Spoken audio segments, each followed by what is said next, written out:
So these videos I'm going to be doing to document what's been going on. Adult Social Care in Oxford has kidnapped my mother Rachel Fell. My mother had ARBD before I was 18. ARBD is alcohol-related brain damage. I didn't know what was going on. My mother brought 3 scammers to work on the house. She used to get drunk every night. I used to hear my mother talking to herself. I used to hear her falling on the floor. She used to spill food.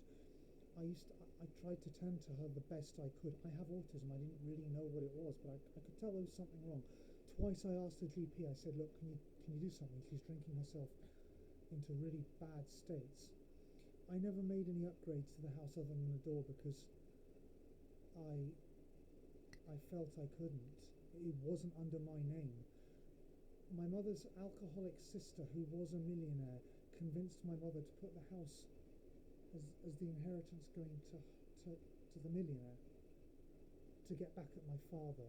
I've heard a lot of things that I only realised other people hear them too. It's "Oh, you're just like your father. Oh, God, you're pathetic. You don't know anything. God, what have they taught you at school? God, they've not taught you anything. Oh, God, look at you, the same as your father. Oh, your father said this. Oh, your father said that. How about you stop him seeing his father? How about you stop his father seeing him?" I'm sorry, these people are misandrous. My aunt set me up to die. My mother's sister, because I don't speak to this family, they were the ones on both occasions that, for whatever reason, my mum didn't listen to me. I said to my mother, "You need to hire builders." But my mother told me, no, it's fine. Bathroom renovators. And I explained to my mother that it's not building code. It's gonna be unsafe. The electricity has been slowly going out. I'm really scared at this point because I have no intention of surrendering this house. I've planted a beautiful fruit orchard for me, for whatever children I have, not for somebody else to upturf or for somebody else to enjoy. These are my trees in my orchard, in my garden. For adult social services to think that that's appropriate, to take my house. I've given 14 calendar years of my life to get nothing in return. I never took a salary. And as far as they're concerned, I've done nothing because I wasn't a registered carer. My mother refused to accept me as her carer. I did everything for her. I am feeling that the only 3 options I have is homelessness, suicide, or prison. That's a horrible thing to be feeling. They are spending millions on interpreters and translators. They're spending millions to house migrants. They're spending millions to house families that have lived their whole lives on benefits. I stayed here thinking I was going to get a house out of it and thinking that I was honouring my mother. No, I was just dishonouring myself. My mother was going to drink herself to stupidity either way. I can't mentally handle going into a council house. This is the only place I feel remotely safe. I got bullied growing up. I can't just live in a council house. And I mean, again, I'm not. If I leave with my chronic fatigue, if I leave the keys in the door in a council house, I'll get burgled. It's not, So I'm going down that route, but I am recording everything because whatever happens, if anything happens to me, I did my best. I have sent an email to the social care team to say they cannot take it. I am disabled. But the thing is, if they use force, if they come to forcefully take my house, I'll have no option. I won't be willing to go to prison. I won't be willing to be homeless. So at this point, I'm going to have to write out a will. I'm going to be contacting a few trusted people just to say that I guess that's it. And for the record, I am Spanish, and I would have gone before I turned 18, but my mother gaslit me. She was an alcoholic. She gaslit me, saying, "No, do your GCSEs, do your A-levels." Okay, I've done them, Mum. And then she said I couldn't be a translator. She just wouldn't help me. She was telling me I should be an interpreter with chronic fatigue. And I didn't want to be anywhere. I just wanted to translate. I wanted to be able to translate and go to Spain and do it from an internet cafe. I feel horrible. I feel genuinely horrible. I don't know how to get back to Spain. I don't know how to do the paperwork. I don't know any of this stuff. I'm locked out of my country thanks to Brexit. I don't know any of this. No one has been there for me. I've lost my father to cancer. I've lost my mother to alcohol. I made no friends because my mother was a drinker. And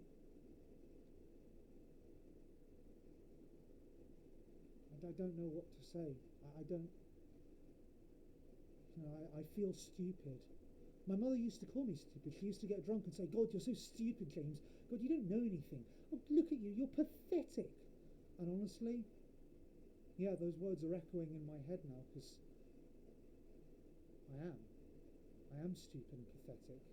I'm the only stupid man, that much of a pathetic loser, to have stayed to care for my mother when, by any standards, I should have fled her.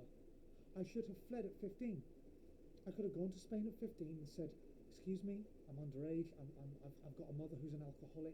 Is there any help I can get?" And by now I'd have a house. I'd have a job there, and I don't. I don't know how to get back to Spain. I don't know any of this stuff. I struggle with paperwork. I don't have anyone helping me. I have got sort of autism, and I don't want to be in their system. I'm explaining to my GP that I have got these health conditions.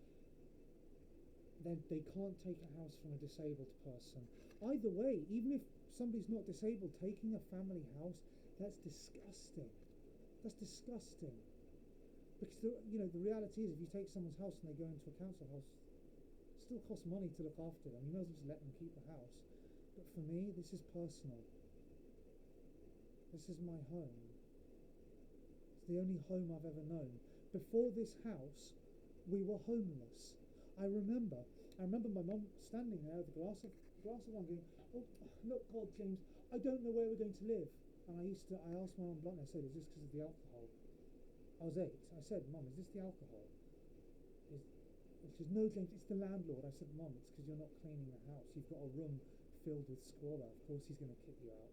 And she said, "No, James, it's because he's My mum thought he was trying to rent it to his sister. Of course not. No, that's the excuse he gave to kick her out. It's the same thing I'd have done. If I was renting a house and somebody came in there and started bringing their squalor, and it was rubbish. It was old postcards that were empty, nothing even written on them, just empty postcards and old tats and duvets and stuff that's if somebody did that in my house, I'd kick them out too. So I don't blame the landlord. I blame my mother. I blame my mother for not putting the house under my name. She grew paranoid with the alcohol. She thought I was going to steal the house. No, I wanted to keep it so it was my own. I hate Britain. I hate it with passion. I've never fitted in. I've never had a girlfriend because I don't want a life here. I don't want social service. I don't want to. If I have a child, I'm not going to register it, and I'm going to have social services come around and tell me, "Oh, hello, you're not doing a very good job as a parent. Steal your children." This is abuse. This is abuse. I have no one. So essentially, I might be recording, you might be viewing, something that never ends up happening, or you might be viewing the lead up to my death, or or prison. For what it's worth, I got bullied, and I didn't wind them up. Teachers used to lie and say that I was winding them up. I wasn't. I'm a bit of a joker, sure. I know how to jest, but I didn't wind people up so they'd knock me out when they're 3 years older than me in a gang of them. That wasn't winding somebody up. I didn't wind people up to be attacked in a garage area. No, that wasn't. I didn't wind people up that they'd rip my mum off. I'm somebody who suffers because I'm a bit different, and people don't like me, and it's an easy target to do. Someone whose mother's an alcoholic is probably going to struggle, as sad as it is. Yeah, children of alcoholics, they struggle. But this is my house. It's always been for me. My father would be distraught if he knew what was going on. He'd be horrified if he knew the extent of this. I don't know what my mum would think. She was brain damaged so early in my life that I never really know.